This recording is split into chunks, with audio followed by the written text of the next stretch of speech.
Welcome to the show. I am here at the home of Dr. Issam Nemeh. I just left his clinic where we spent, about 45 minutes to an hour or so, Doctor, going through a series of very unique treatments, electroacupuncture and vibration and pulsed electromagnetic field therapy, and a wonderful conversation during. And I wasn't quite sure what to expect when I dropped in to see you, but it was quite a unique experience. And then we went over to your house to record today's show. Your wife Kathy told me that she wanted us to have some lunch before we recorded, and of course I never turned down food, so I said yes. And I walked in, and we've got this spread of like a dozen different Syrian delicacies and desserts and you know, wonderful foods, many of which I'd never even seen before. But I just had an amazing meal. My apologies to all of our listeners if I drop into a food coma while we're chatting. And then your daughter, Ashley, I didn't realize you had such a talented family. She sang us a beautiful song before dinner and played us some of her music that's on Spotify after dinner.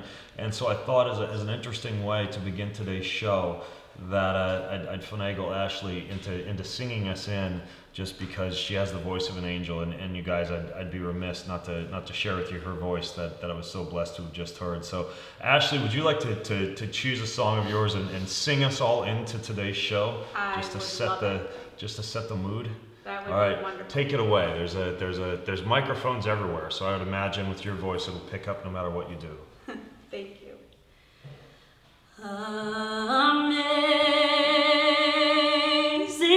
grace, how sweet the sound that saved a wretch like me.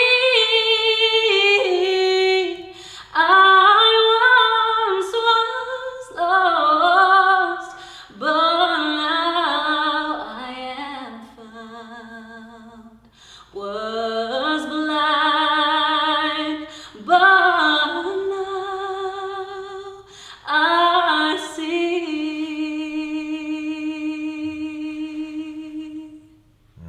Amazing, beautiful. Dr. Nemeh, where'd you get that from? Did you get that from you? I think so. Yeah. Yes. Yeah. when did you first realize that your daughter could sing like that? Oh, since she was a very tiny kid. Yeah. It was amazing. Actually, it was miraculous. Miraculous. Miraculous in the sense she How was so? about 6 months. 6 months old? Yes, so we had an encounter, a supernatural encounter. What do you That's mean? when we knew she had a voice. You know. What happened? It was a vision, actually. And she was a baby, small, tiny baby. And Mary came. And Mother Mary? Yes. And she was singing with her at that age. Wow. So we knew early on that she has that gift. Amazing. Yes. Wow. And you also, I suppose this might be a good place for us to start. I feel as though you were given a gift as well from an early age. My story is different. I cannot call it a gift. I call it a belonging, because it's a state of mind that binds you actually to our Lord. And the laws that apply are different from the natural laws here. So it's a nature, it's not a gift. That's how I call it, belonging to the Lord. It started very early in life. I mean, I can recall even the birth and who was there. You can recall your own birth. I can recall. Do you mean like in vivid detail, or? In vivid details, even with the names and who delivered me and everything. And every day That's since. not common. I mean, I'm sure you're aware of that. I've encountered a couple over the years that they could recall some, some memories. But here it was in detail, and I had the encounter. Actually, I think it's God's will in it in order for me to be able to share a knowledge that is not available when it comes to our fallen nature, basically, to the original sin itself. Because here, once you take your first breath, you become a separate entity. That's when the ego starts. And I recall that moment. And it's an overwhelming type of experience because it's different consciousness. Before it's just an awareness of belonging to God. Basically, we come from Him. And it's so overwhelming for the senses, it drives you, actually sort of pushes you into the physical experience. And this was the moment where I was not happy about it, because I suffered separation. When you were a baby? When I was born. Yeah. What do you mean you suffered separation? Separation, I felt a separation from God. You know, when this happened. And it was, the scar was so deep, that's when I had the first encounter with the Lord Jesus. You mean like prior to being born, you feel as though that you were intimately with God, and then after being born, you were brought into a space where you felt disconnected from God here on earth? Suffered the separation, yes. And it was scarring, and that's when I had the encounter with the Lord. You know, and he told me, if you want to come back with me, you can. I prefer you to be here, but it's your decision. So I'm guilty of the original sin, and so I decided to, okay, I'll stay here. And he started disappearing. But during the process of his disappearance. You mean the regret or the angst over needing to be on earth now started disappearing? No, the Lord started disappearing. The Lord started disappearing. Okay. His voice coming to you that Yeah, turned around, started disappearing. So the last thing I said, please don't allow me to forget. And his last word was, you will never forget. And I haven't forgotten a day since the time of my birth. What did you ask not to forget? I didn't want to forget my belonging to him. Okay. Yes. Interesting. So you went, I mean, you obviously have a fascinating story. There's an entire book for those of you listening in, which is where I first discovered Issam, called Miracles Every Day, the story of one physician's inspiring faith and the healing power of prayer. And if you go and look at some of the articles about Dr. Nemeh that I'll link to, if you go to bengreenfieldfitness.com/miracleseveryday, you know, it's fascinating, this whole concept of healing that you do. And I originally had the impression that you were one of these people who just, you know, laid your hands on someone and did some kind of a prayer for hands-on healing. And when I visited your clinic, I see that you also have all manner of technology, electroacupuncture and PEMF and the vibration therapy and all these devices that you use, and that you have a background in electrical engineering as well. So walk me through what occurs from, you know, this time that you were born, that you felt as though you had been connected with God, you had that calling to God not to forget that, but then going on into life, did you feel as though you were called to something different? And if so, how did you come to develop? I had that, yeah, definitely I had that feeling, and it continued. By the age of around 14, and I was walking down the street in front of a church. I had a vision actually of what I am doing right today. Yeah, and it overwhelmed me because it happened when I was outside.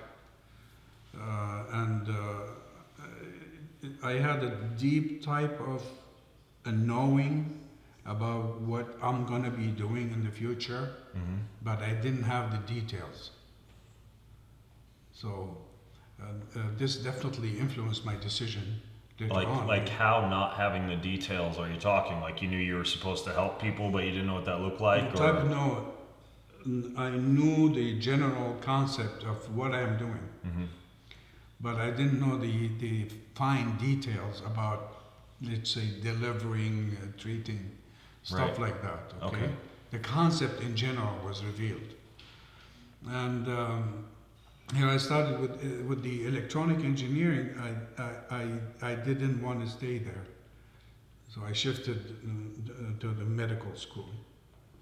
And medical school. The medical school, and I had the interest, a lot of interest when it comes to energy and general medicine and stuff like that. I was very inspired about that stuff. Yeah. From early on. Yeah. You know. Well, I can tell you're a little bit of a nerd in that department because you're showing me all these devices that you've invented for therapy. We can get into that later on, artificial intelligence software and all sorts of crazy things I hadn't seen before. But you got that because originally you were in electrical engineering, or at least that's what you were interested in. Then you decided to shift into medicine. Yes, in physics in general. You know, and after medical school, I went into medicine. I was in Germany at the time. Is that where you went to medical schools, in Germany? No, in Poland. Okay. And from Poland moved to Germany, West Germany at the time. And from Germany, I had actually a vision before about coming to America. At an early age, actually, I knew. And that was almost like part of the calling that you had, was to be in America? Yeah, definitely. And the way I came here was miraculous too, because they were not giving any visas to any guy that's born in Syria at the time. You know? Yeah, that's right. We didn't mention that part, but you were born in Syria. Yes. Jewish Italian. The origin is Jewish Italian. Okay. Yeah. And then when I came here, I did general surgery for about 3 years, and they switched to anesthesia, you know, and did open heart. But during all that time, I had that interest when it comes to what I'm doing today. You know, like let's say measuring patients, you know, checking the electrical resistance and stuff like that. The Japanese doctor Nagatani started that. I was very interested in that type of. You mean the very first thing that we did when I visited your clinic today? You actually self-quantified and you were measuring, and perhaps later on, after you finish telling your story about how you came to do what you do now, we can get into what exactly that was. So, but it was just fascinating. We started measuring my patients, let's say, before taking them for the open heart.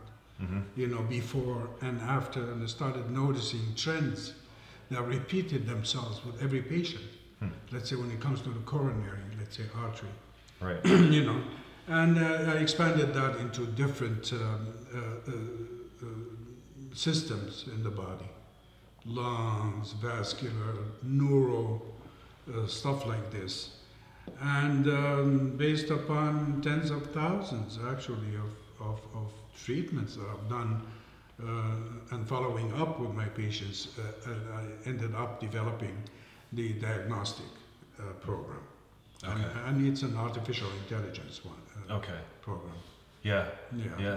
Now, when people write about you and when you're described in this book, Miracles Every Day, I would say that, at least I personally, got the impression that there was a great deal of incorporated into what you do, this idea of prayer and of faith-based healing.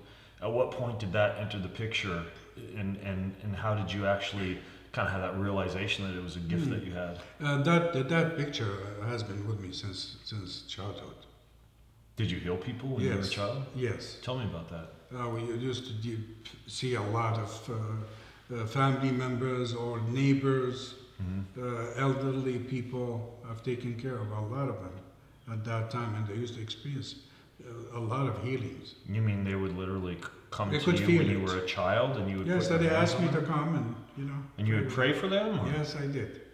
And could you tell inside of your body as a child when you would put your hands on these sick people that something was happening? The connectedness. Yes. Yeah. How would you describe that to people? What's that feeling like? Our consciousness is not restricted to our physical body. Our consciousness is connected to everything around us. And in here, when you belong, the original awareness plays a major role when it comes to your perception. Mm-hmm. So if anything is happening in your body, I perceive it as happening in my body. Mm. I mean, literally to that. You mean if I were anxious or stressed right now, you would sense that within your body? I can sense it. Interesting. Yes. And even pains. And a lot of people I've dealt with over the years, they lost their speech. Mm-hmm. They could not talk or communicate. Mm-hmm. I was able to localize, actually, their pains. When someone would be in the same room as you, could you tell, even without them speaking to you or talking to you, that something was wrong with them, or they were feeling pain in a specific area because you would feel something similar? Yes, to that degree. And even when I communicate with people over the internet, wow. I feel it the same way. Because there is no space, no time when it comes to to our consciousness. Mm-hmm. It's a non-locality. So is what you're referring to, would it be similar to like a collective consciousness? Like the idea that we're all a member of the same species living on this planet, and we're all somehow interconnected via more of like a quantum, like a photonic standpoint than many of us are even aware of, or than what might be provable, but that when one person feels or sees or senses something, that someone else who is connected to them in that quantum manner can feel or sense or see the same thing? Exactly. It's a quantum field. Does everyone have the ability to be able to tap into that quantum field, or do you think that you're special?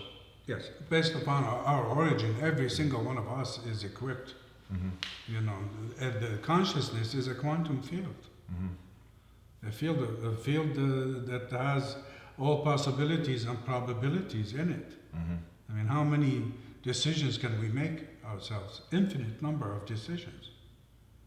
Yeah. So our origin is from the same place, you know, scientifically speaking, yeah, you could call it belonging to the same quantum field. So if you knew that you had this gift, that you had this skill when you were young, why didn't you just go straight into medicine? Why did you choose electrical engineering instead? It seems like an odd transition. I mean, to start with, I had that thing caring about other people, Mm-hmm. and the experiences that I had at the time before making that decision were very clear cut for me. It's caring about the others. Yeah. And I was experiencing healings at that time too. Describe to me one of the healings. People having, let's say, bad spinal issues, especially in the elderly or stuff like that, or injuries, you know, and getting the healing just by putting my hands on them. You told me when we were back at your office that there was someone who was actually paralyzed. Yes. Tell me about that. We had it actually taped. We taped that at the time we were doing the research. One of the NASA scientists was working with me. And the lady was in Toledo, and she had a crushed spinal cord at the upper lumbar level, and she was completely paralyzed. And we did it via Skype, and the recording was done in Virginia, and you could see it from the start till the end when she got up. She was in Virginia and you were here? No, she was in Toledo. I was here in Cleveland, and the recording was happening in Virginia about the frequencies that were they were recording the actual frequencies in Virginia. Frequencies of the healing that was happening in the lady, and we taped it. How were they recording this? Via Skype. Okay. On the Skype, and they were recording. They had the instrumentation. Oh, I see. So they had both of you on Skype. She was in Toledo. You were here. The team in Virginia and Langley was filming this. Yes. Is this film available for people to see? I think they have it. I have to ask Kathy. They have all the recordings and all that. But it, right from being completely paralyzed to standing and walking. But what is interesting about those things? What did you do to get her to stand up and walk? You just prayed. The prayer. and the intention with the prayer. It translates itself. Actually, at one time, I had a similar case, and it was in Virginia, though, the case, and I was communicating through the Skype and recorded the frequencies during the time of the healing. So I took the recording itself, applied it through magnets on another patient with the same diagnosis and recovered. So the future plan is to delve deeper into that type of therapy. Do you feel anything in your body when someone is healed? Like, do you, when you are with them, you described how you could sense an area or an illness or an injury that they might have that needs to be dealt with, but then let's say you were to place your hands on someone or pray over them, or even pray over them virtually, such as via Skype. Do you feel something click inside you when you know that Yes, the work has been done, or that they're on the road to healing? I feel the frequencies of the healing, and I even hear it. What's it feel like? It feels like an info. It's like you are downloading the info. It feels like that. Actually, we have that.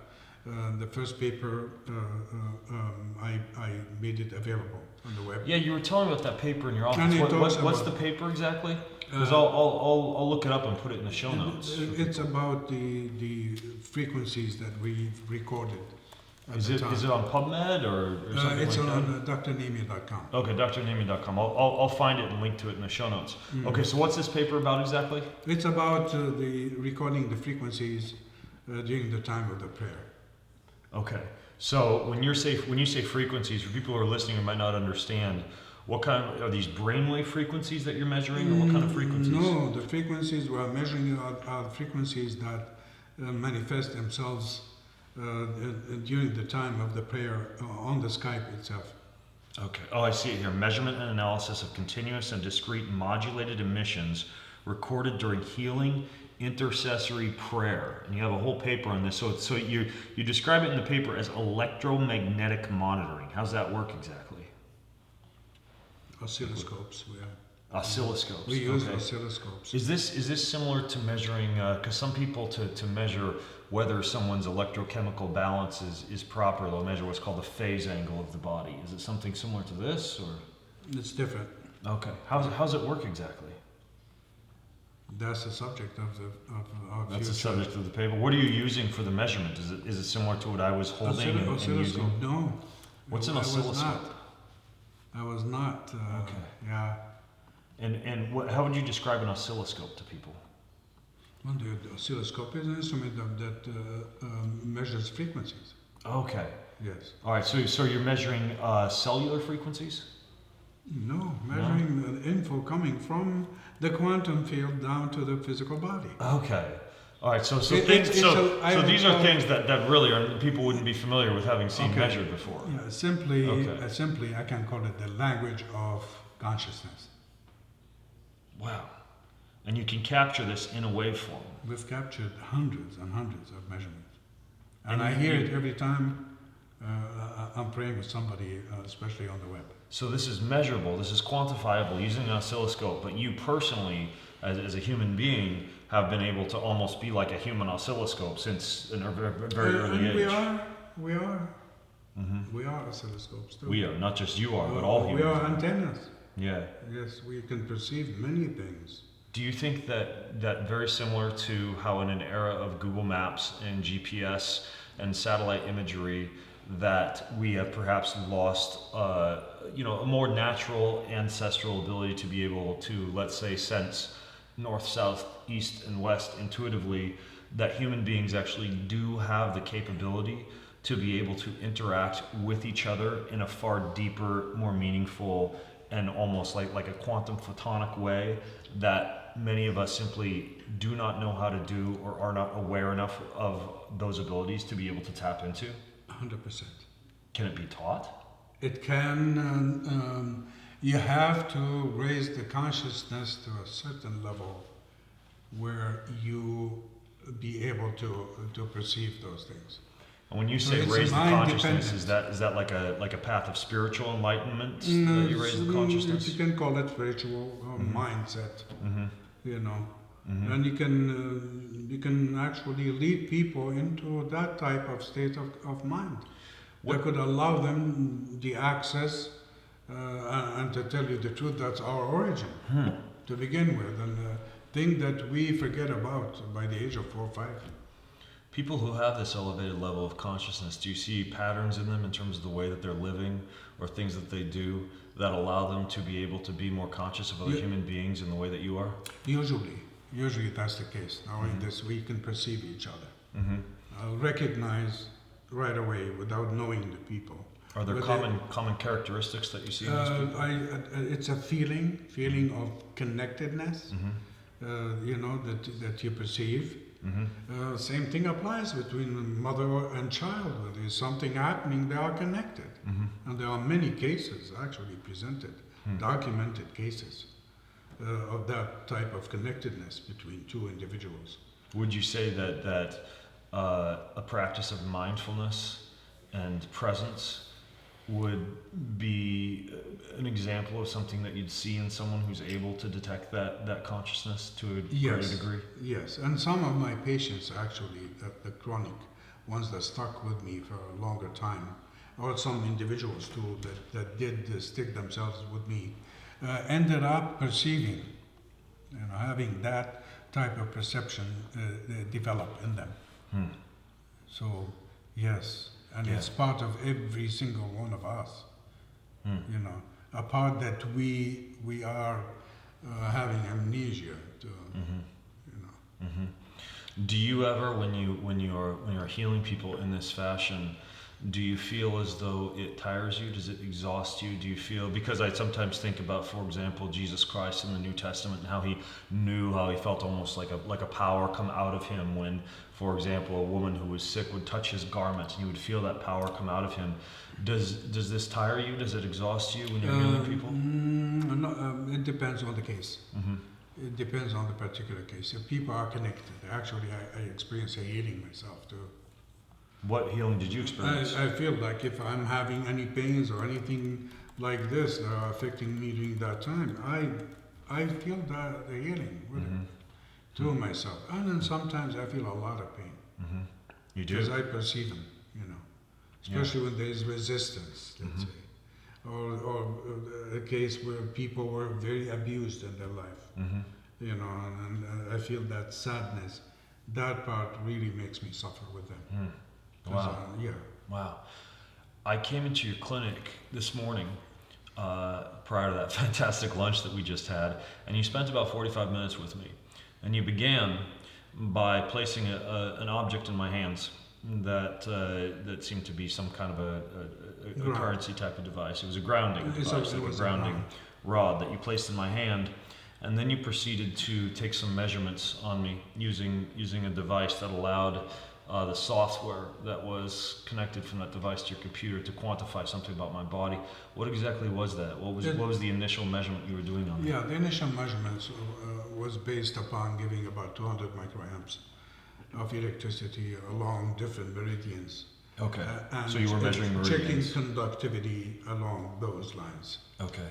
It's simple, straightforward. Is that something commonly done in, for example, acupuncture or traditional Chinese medicine? I wouldn't say commonly. The Japanese usually started with that, and in Germany, the original measurement started in Germany in the early 50s.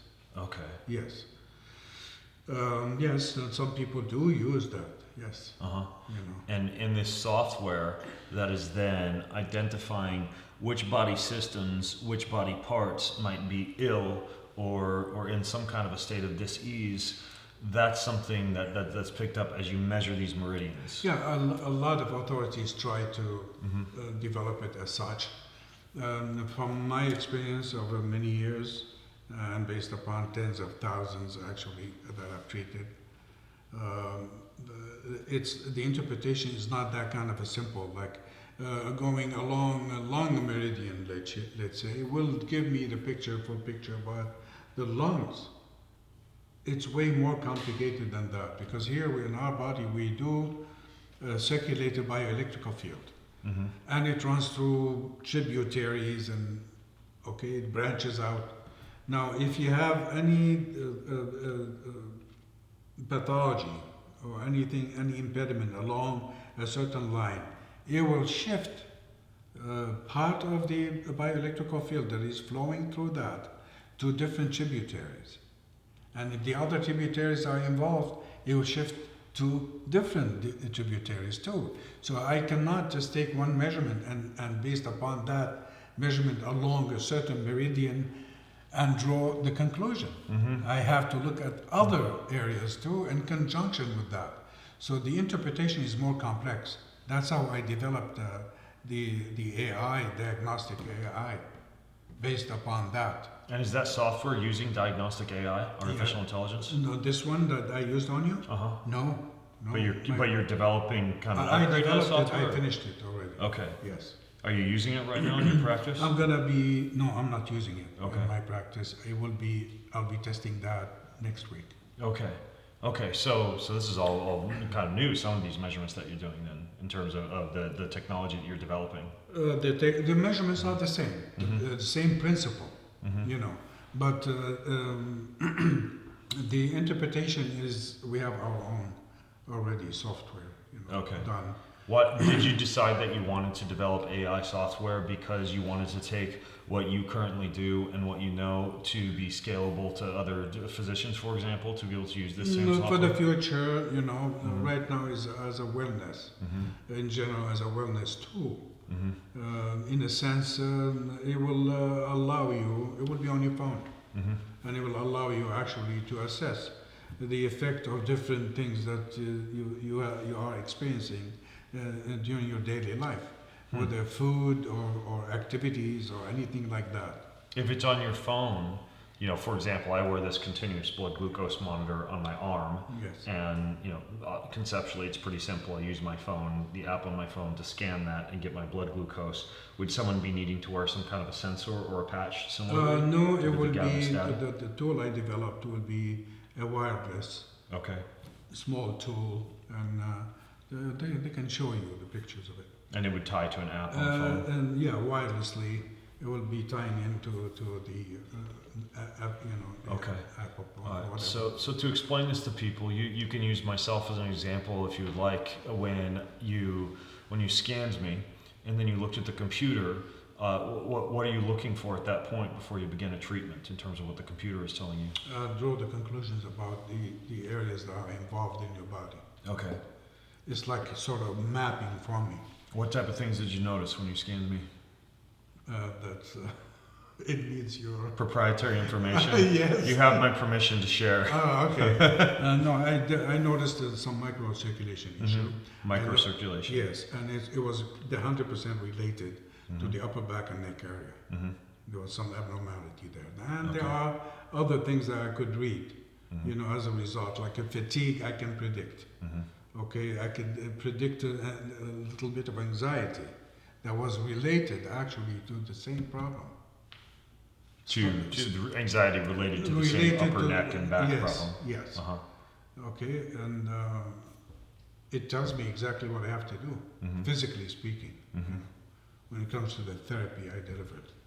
So at that point then, what are some of the tools that you rely upon? Many things we could use when it comes to this system, from microcurrents down to light even, magnetic fields, even sound. Okay. So I think the first thing that you did was you took out, I believe you referred to it as electroacupuncture. Microcurrent. And how does that work, microcurrent? Microcurrent along the meridians. The current I used is a DC current. And the DC current is more physiological. The DC current. DC current more physiological than any AC you use. Yeah, I've interviewed a few people who develop electromyostimulation devices for muscle training. Okay. And the best ones use a DC current. DC current. Yeah. I've noticed that years back. Okay. So I use a microcurrent, minute amount. Okay. And by doing that, you open actually the channels. So it's very similar to acupuncture, except those needles weren't really penetrating my skin. They were resting on the surface of the skin with electrical conductivity applied to the actual needles themselves. And it does change the conductivity along those lines. So it opens up the system. Now, the effects of the system are tremendous. Actually, it optimizes the environment for the cells to function. You think better The than right way. acupuncture? Way better. Wow. Actually, what we can achieve is way different and more powerful. Yeah, and we have permanent results. Wow. Wow. Do people need to come back for repeat treatments, or do you typically find that something like microcurrent has a lasting effect? A lasting effect. Many patients that came my way, especially with neuromuscular or skeletal muscular problems. Many of them actually was one-time experience. Wow. And over the years, I've never had any patient that came back with the same problem when I was done with their therapy. Really? Never. Wow. Yeah. Okay, so you've got the electroacupuncture, and then you also had some type of it was like a large white circular device that you placed on different sections of my body that vibrated, and that I think you told me was creating some kind of a magnetic signal also. Yes, a magnetic field. And what was that? Magnetic field. I measured the strength of it and the penetration about 12 inches. Okay. But long time ago, I noticed when you do that, it affects all tissues, nerves, muscles, bones, and I've done that for 20 some years. But when I combine it with the displacement at the same time, I noticed that it becomes more effective, and we can solve many problems actually, but just by using that combination. Which combination? The displacement that it causes, the vibration itself. Okay, the displacement. When you say displacement, you're referring to the vibration. Vibration. It's almost like a giant car buffer. Yes. Yeah. Okay. And you can even stimulate the spinal cord through that, even the brain. But that device that's doing the massaging, the displacing, that also has a magnetic signal. It has that's traveling magnetic through it? field. Yes. Is it like a pulsed electromagnetic field, like Yes. a PEMF? Yes. Okay, so you actually have did you design this, or is this like I a did. known That's my device? patent. Okay, so you patented this device that combines vibration and PEMF, and after you do the electroacupuncture, you're placing this device on different areas of the body. Yes, it depends on the case too. I see any areas of deformity or arthritic changes in different joints, stuff like that, then I apply it. And major application in addition to the joints is the spine itself. Like deformities and all that. I can fix deformities just using that. Yeah. Do you feel that God is working through those instruments? Do you feel that these are ways to combine modern technology with this ancient form of faith healing that you feel was probably something that you were born with? That's a beautiful question, because it defines everything that I stand for. I cannot separate the spirit from the body. I cannot separate that. I cannot separate science from spirituality. Okay, so using the instruments I used on you, definitely they have their own effect. There's no question whatsoever. But the intention, my intention towards your healing plays a major role in doing that. And over the years, having that type of experience, it was very clear cut. Your intention could translate itself using different sources of energy. Okay. So if you have the right intention and you are connected, it will definitely improve the outcome of your patients. So when you're using these type of technologies, do you feel as though it enhances the effects that one might be able to achieve through, let's say, something more basic, such as like a hands-on healing? Exactly. Yeah. Because here it depends too on the person. Are you praying as you're using these devices? Continuously, I do. And people don't have to know. Do people know that you're praying? They don't have to know. You don't know? No, they don't have to know. When you're talking with someone as you're doing the therapy, are you simply just praying in the back of your head, or what is that? I'm always connected. I reached a level where I don't even have to mention, to even say a word, because it's a continuous type of feeling that you have. Love. You don't need to mention a word to God, you mean? No, I don't have to mention a word. I'm continuously connected. I call it belonging. You see, so I carry it with me all day long, you know. And it's there always. Like you love somebody. You love your wife. Throughout the day you forget about your wife. Yeah. Definitely she's Don't on tell your her I mind. said yes, but yeah, she's not. Okay. She's on the But forefront of my mind all day long, I'm giving an 24/7. example Yeah. to, you know, simplify, you know, the idea. So when you have true love, you don't have to say a word. You know, it's a feeling. Yeah. Yeah. So you've got this this vibration, the PMF, the electroacupuncture. I noticed you also had a large variety of what looks to be lasers. You use Yes. lasers a lot also? I use even light therapy, regular light therapy. You mean infrared light therapy? Infrared, I even, when it comes to your intention, even regular floodlight I can use. You mean just like shining that in someone's eyes? Or? Yeah, not necessarily. It's a source of energy. Yeah. Well, the entire body is lined with photoreceptors, Yes, right? So okay. you would use All use matter that. is energy You anyway. could use light very similar to a laser Yes. as a spot treatment Yeah, over an area. yeah. But you see, if you are using without that intention that we talked about, different lasers will have different effects. There's no question about that. But when you are praying for somebody, I don't even have to choose any source of energy to begin with. So I can use even regular floodlight and achieve the same result. Interesting. Are there other tools that you find indispensable in your own practice? In terms of technologies, I mean, you seem, and I didn't know your background was in electrical engineering, but you seem very interested in developing technologies, patenting technologies, Yes. and using a wide variety of medical tools. Yes, Yeah. I have. Yeah. And I'll tell you one thing very interesting that could explain some of the stuff that it could inspire you about technologies that we could develop. I leave the music all the time in my room, in my treatment room, and some It's peaceful.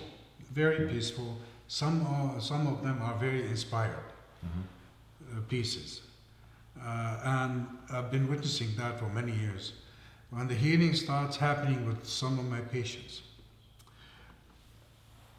their body starts responding to the inspired music. How so? A part of their body will start moving to a different instrument. You mean like they're physically moving, or you can feel the physically frequencies moving. Huh. Physically moving. Interesting. Yeah. So it tells you how effective that music is. Those frequencies are. Yeah. Yeah. And Well, it's a I mean, language. there's an entire field of sound medicine and sound I know what healing. I'm talking about is so complex. Even deformities in front of your eyes will start correcting. In response to sound therapy. Dancing. Yeah. And so harmonious throughout the whole body. Do you ever use tuning forks or anything like that? I in never terms of tried sound that. therapy? I never Yeah, tried or sound healing, like tables, acoustic therapy, or is it primarily just playing the I music? believe in those. Actually, I use acoustic too. You know, Yeah. but not one simple frequency. So a lot of people talk about simple frequencies, but it's way more complex than one frequency. You see, and the paper I told you about that we did, layers and layers of modulated actually signals, frequencies. So it's not one. I mean, if you think about it, one element, every element has its own frequency. When you have an area that is getting a healing, you know how complex the info that comes in that could effect a change in that particular place? It's a set. It's pretty complex because you have different cells produce different frequencies, different And organs, even different elements. tissues. And it's not as though you're treating just one cell Yes. or just one element or just one mineral. Exactly. Yeah. So it's way more complex than one frequency to be used. Mm-hmm. You know. So when you're using music or when you're using sound healing, you would say that you would combine a varying degree of frequencies. Yes. Not only this, your mind does generate. Your intention generates frequencies, healing frequencies. Mm-hmm. When you say your intention generates healing frequencies, do you mean that when you say the word intention, are you referring to intention the way that many people would think of it, such as, you know, having an intention when you wake up in the morning to be more present, or It's more having an more intention? focused than that. Would it be an intention based on really desiring for an area of the body to be healed? To be healed. Mm-hmm. Yes. Would you say that the intention needs to be paired with a deep faith that that area can be healed? Faith is not enough. Okay. It has to be a practical faith. And what do you mean by that? Love. Love is the essence. How so? Love is the power that connects everything together. Love is the power that connects Father to Son.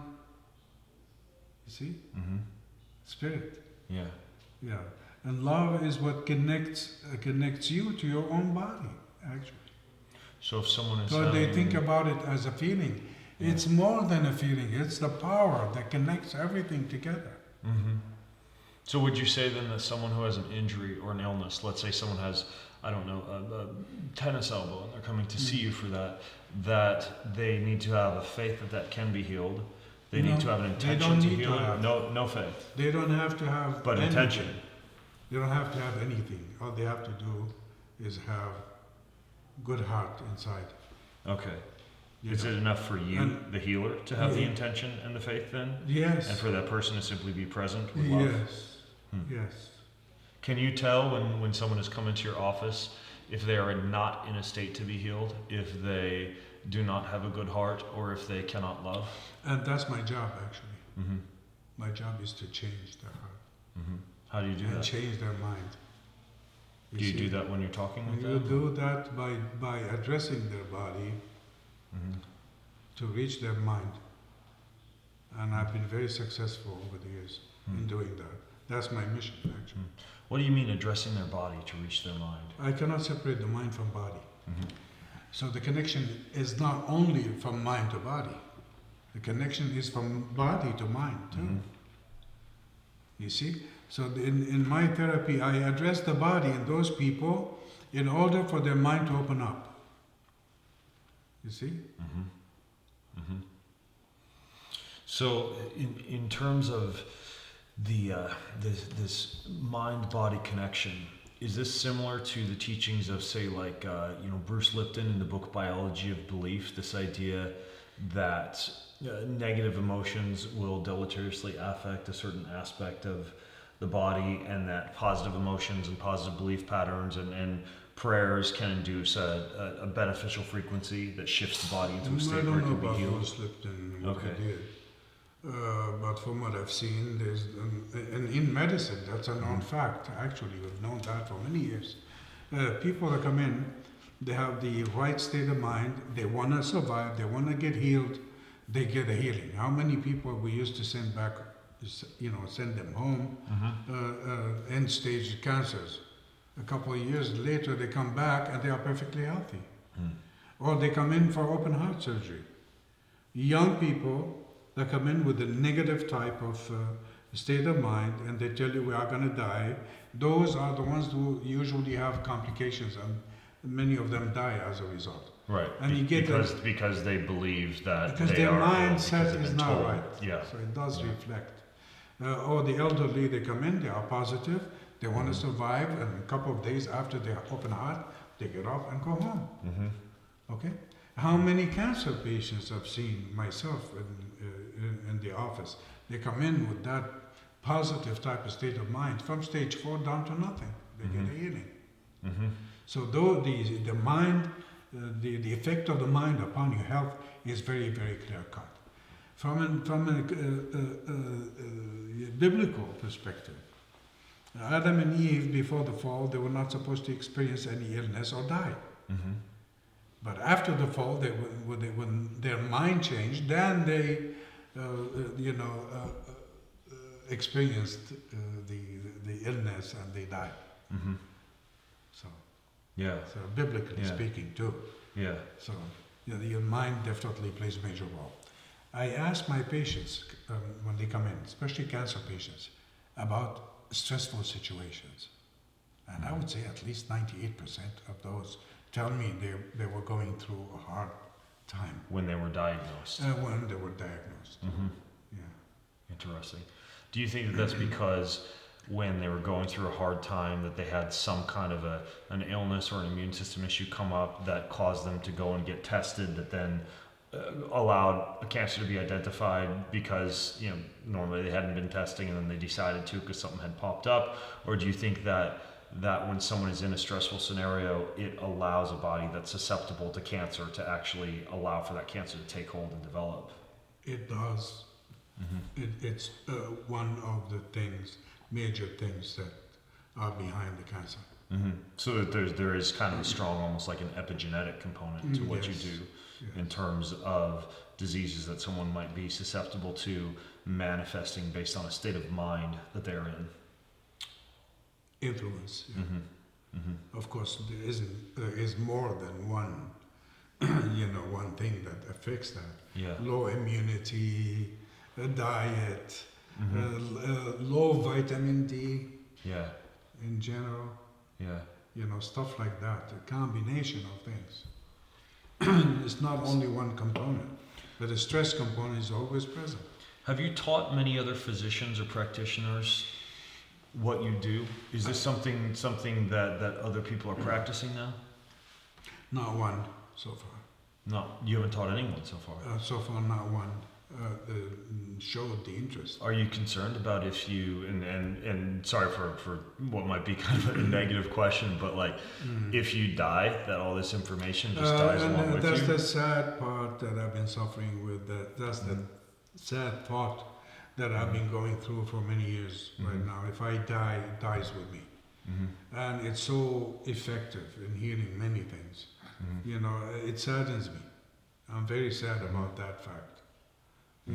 That's why I resorted to at least leave some kind of technology that could store a lot of the information that I know. Mm-hmm. And that's why I developed that Ninurta, artificial intelligence diagnostic. And it's not only a diagnostic tool. And I have in the future, it will be a delivery tool too. Therapy tool in addition. Yeah. So I store a lot of that info into it.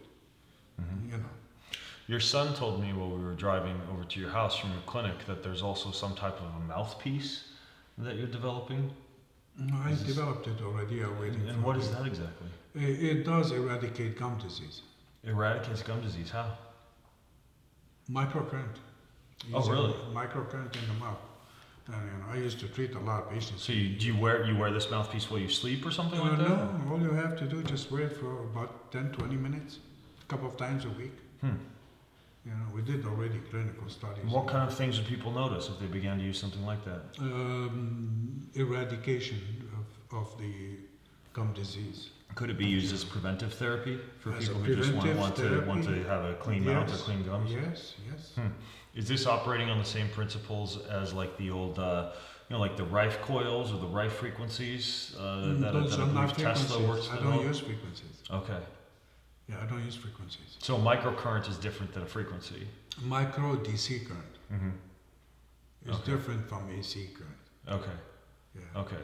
Got it. And so this mouthpiece doesn't need to be plugged in, or does everything inside It's of it a that one needs? piece. Okay. Everything is included. And what's the mouthpiece called? Oraflow.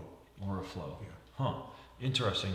Are there other technologies that you're developing also right now? I am as well? working. I'm working on a number of them actually. Yeah. And other discoveries that are in store because I discovered a lot of things. Yeah. And one time I did a micro filming because I can reconnect nerves. Uh-huh. So I found actually through the Reconnect nerves. I can reconnect nerves Wow. And I found a molecule actually in our body that could reconnect nerves right away. No kidding. And that's my That's next why I should have project. told you I've got to have guys. See that thumb right there? Yeah. I can't feel anything right there Okay. because of That's a what's second. disconnected nerve in that thumb. So that's interesting information.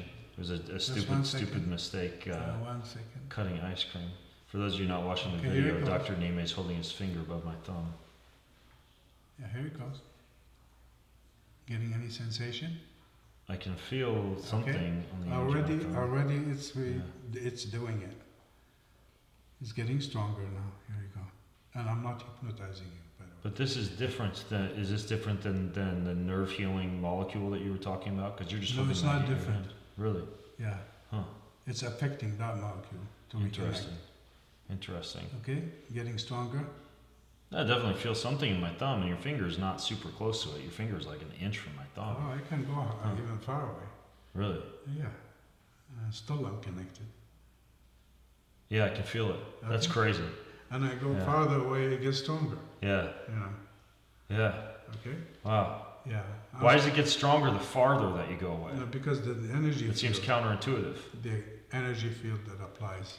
Feel it. Is it the feeling back? It feels different, yeah. Okay? It's coming Yes, back. that's And that's a interesting. healing I'm talking Huh. about.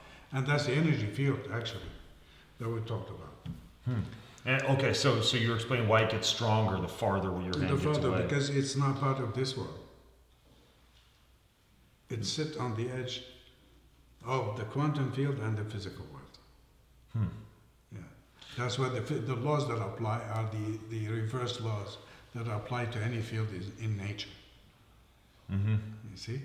So the farther two objects are away in the quantum field, the stronger the force of No, those two not the objects quantum exert upon field. one another? When the translation is happening, Okay. at the edge of it, Hmm. you know. Interesting. Yeah. Wow. Not inside the quantum field, Yeah. there is no energy field. Yeah. Yeah. It's just a field of info.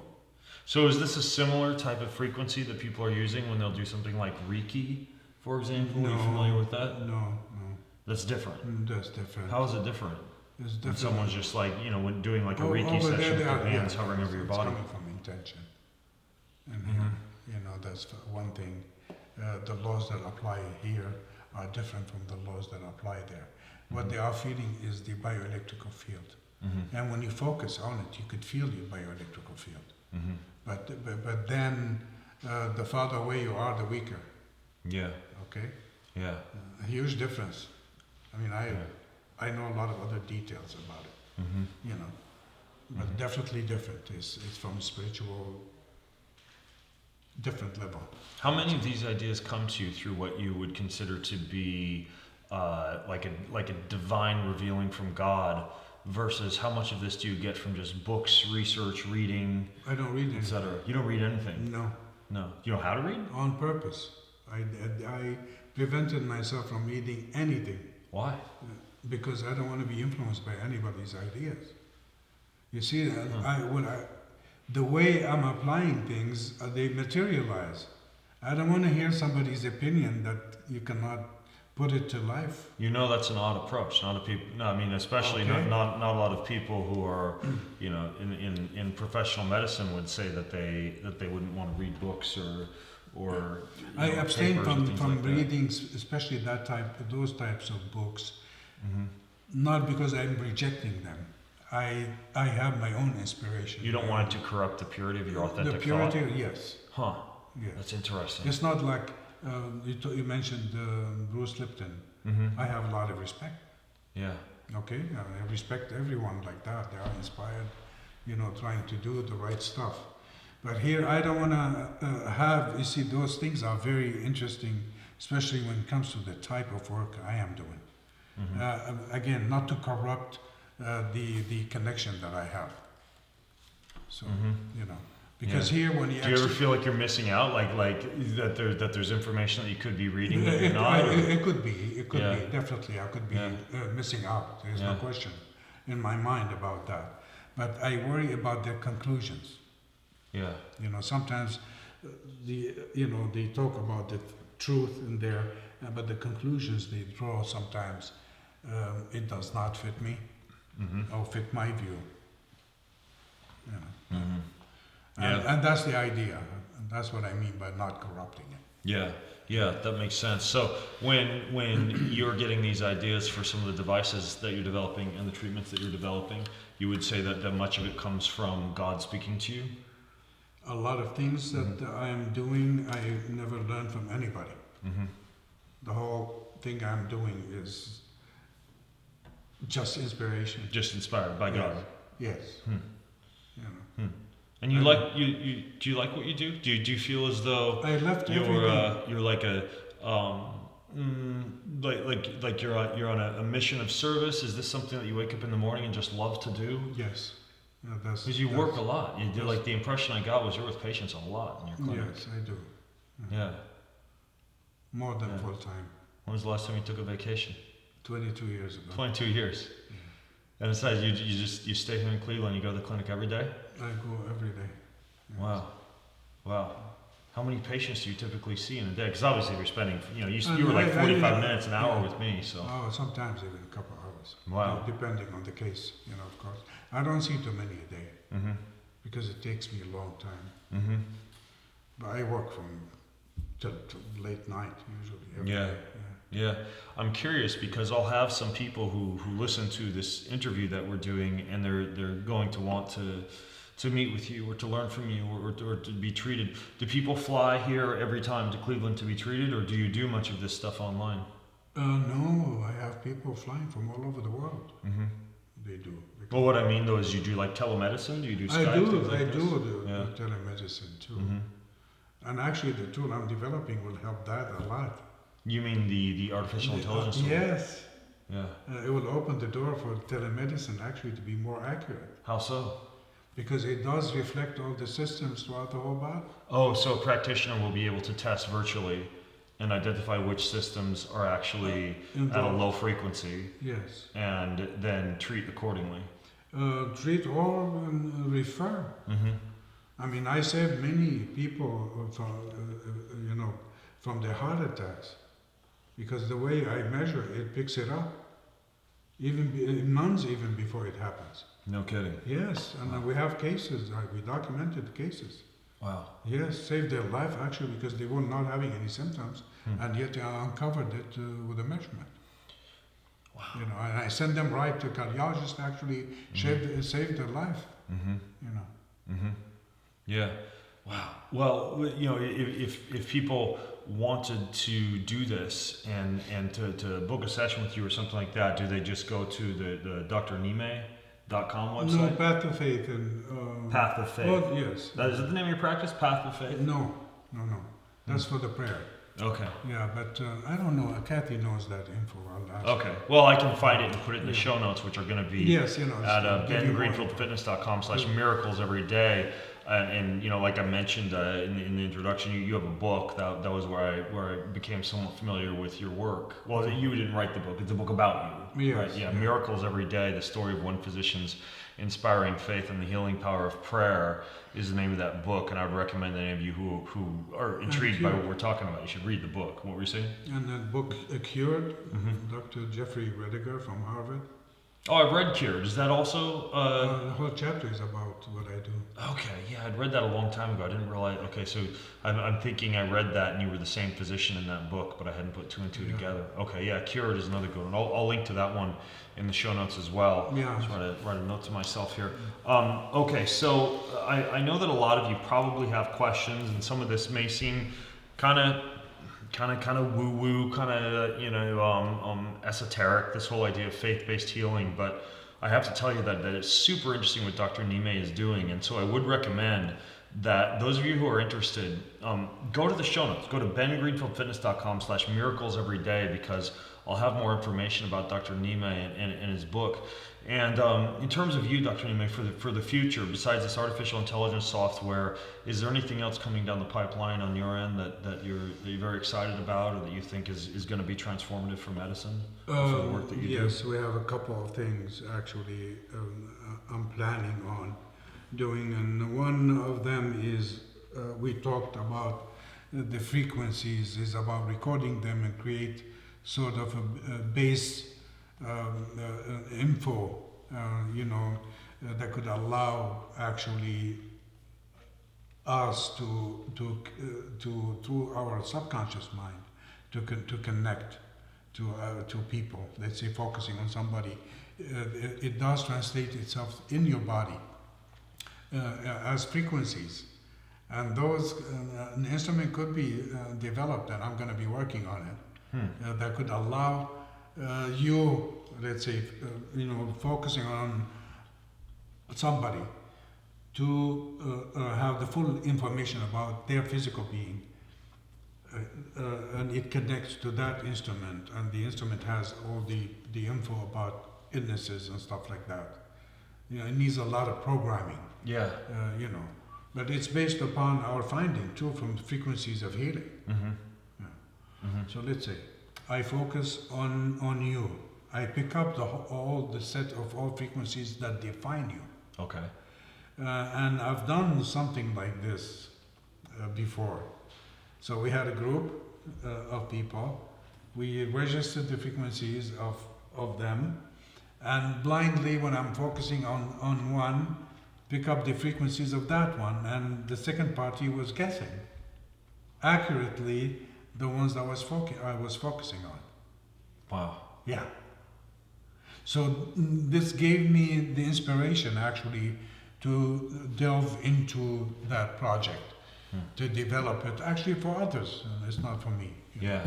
Yeah. And is that a piece of software, or is that It would be hardware? software. Yeah. It would be software, an instrument that could actually translate from your... Right, you need an instrument on the body to actually frequencies, detect the frequency, feed into that software. From your, let's say, your hand into Yeah. into the instrument. Yeah. Wow. So it makes it available for everyone. Yeah. Yeah. And that's my dream, actually, to make It everybody... would basically like allow people who may not even have the same intuitive type of sensing that you have to be able to achieve that by harnessing themselves to a form of technology. Yes, because that that thing well. is not only for me. Yeah.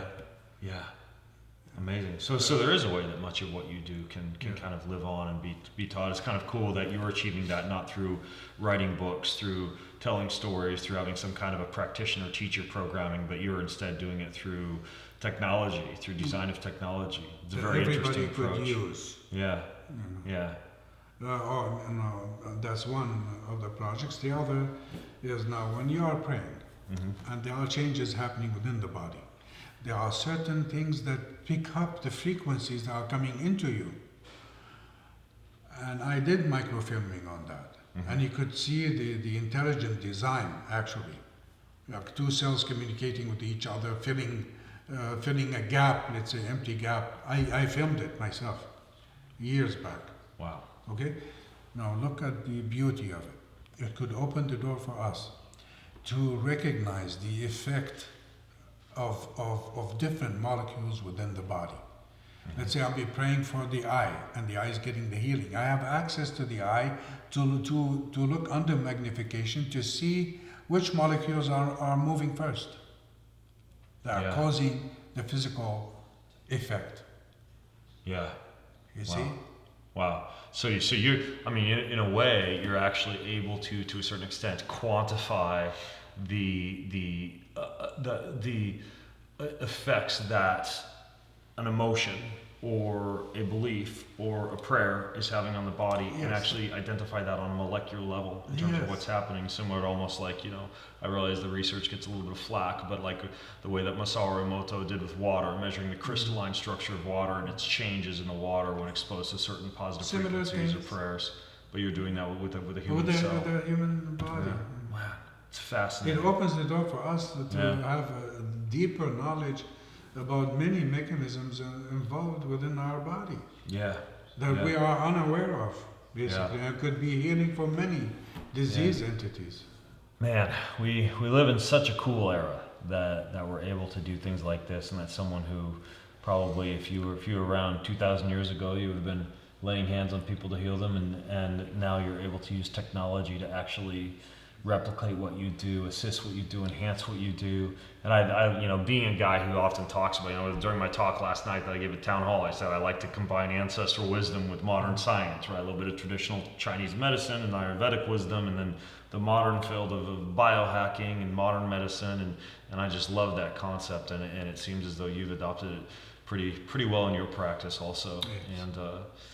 And I know we're getting close to wrapping up here, but I want to tell everybody listening in, go to the show notes. You can ask your questions, you can leave your comments, you can leave your feedback. You can go to Dr. Nemeh's website and come out to Cleveland and see him, or meet with him virtually. I think that he's a very interesting individual, and I feel honored and blessed to have connected with you, Dr. Nemeh. And for those of you listening in, that's all going to be at bengreenfieldfitness.com/miracleseveryday.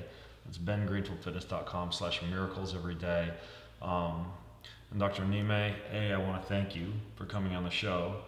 B, I want to thank you also for allowing your daughter to sing that wonderful musical introduction, and I'll link to her on Spotify for those of you who want to go listen more to Ashley and some of her music. I'll put that in the show as well.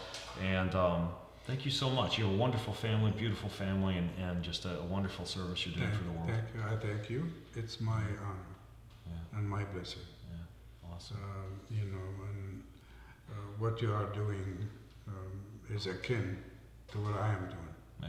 Inspiring people is a healing for all of them.